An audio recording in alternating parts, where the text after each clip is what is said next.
see. I sort of parallel Rick's background, although from New York, and as I say, more of a Republican background. I'm happy to say of the 15 people in my generation, 13 of us are Democrats. So something shook loose with my mother's generation somehow. And we came over. I am not a Democrat because I like to have a label, or I like to start with a D, or I like to be first on the ballot or second. It's because the things that Democrats believe in are what I believe in.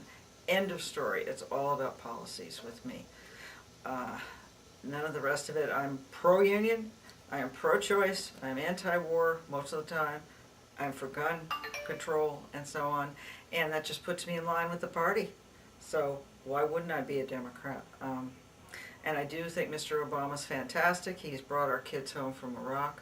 He is bringing lots of kids home from Afghanistan. He'll bring many more, maybe all of them before he's done, because I'm hoping he'll be in for another 5 years from now. Because these awful little wars started by mistaken people have got to end, and our kids have got to come home. It isn't doing us any good at all. People talk about the middle class. Who the heck do they think are getting sent to these wars? Not Dick Cheney's relatives. It's the middle class that are being sent over.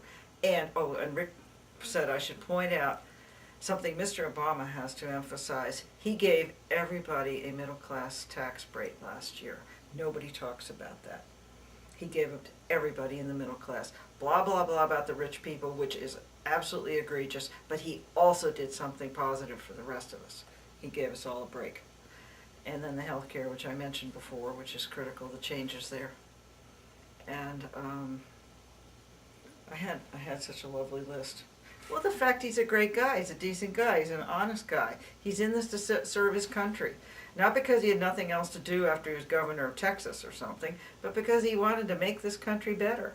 And I drank the Kool-Aid, I believed in the age of Aquarius, and I think this man is our Aquarian.